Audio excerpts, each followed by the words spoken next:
Hey guys, so for today's lesson I have this apple, and it's going to represent something that we've been learning about lately. Can anybody take any guesses what this might represent? Right, okay, so this apple is going to represent planet Earth. And what I'm going to do is to cut this apple into a couple of pieces of different sizes, and each different size piece is going to represent a different portion of land. And ultimately what I'm going to show you is how little land we have to actually grow food. And based on what we've been learning, and the video we watched at the beginning of class with growing populations, I think you might be surprised to know how little of land on Earth is actually able to grow food, which means arable. So I'm going to start off, and I'm going to cut this apple into quarters. Can anybody tell me what a quarter is? Right, 1/4.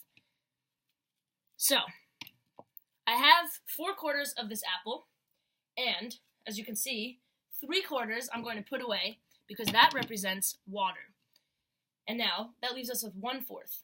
So what I want you to do is, along with me, keep track of the different proportions and what they represent on Earth in your notebooks. So, I've already started, but we had whole apple representing planet Earth, and now we have 1/4 of the apple representing land. So we have this 1/4 representing land, but unfortunately not all this land is able to grow food. In fact, only a small portion of it is. So my next cut is I'm going to cut this 1/4 again into 4 pieces in half. So it's going to be, I'm going to cut it in half, and it's going to be now 1/8 of the whole apple. So now we have these 2 smaller pieces. They represent 1/8 and 1/8. But of these, only half of what I have here, so 1/8 of it, so I'll keep this piece, represents habitable land, which means land we can live on. Now, can anybody think of land that is uninhabitable? Right, okay, so deserts, Antarctica, that kind of stuff. So of this habitable land, I'm going to cut it again into 4 more pieces. So now we have 30 seconds of the apple. So now, of these 30 seconds, 3 of them mean non-arable, and 1 of them is arable. And as we've learned from our vocabulary, that means that 3 of these pieces you cannot grow food on, and only 1 of these pieces you can. So now I'm going to put these ungrowable or uninhabitable pieces on the plate of non-usable portions of Earth.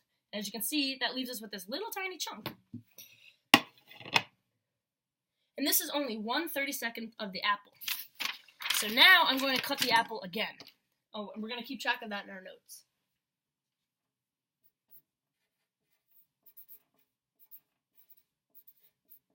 So now we only have 1/32 of it being arable.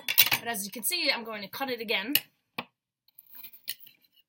And can anybody guess what you think this next cut is going to be?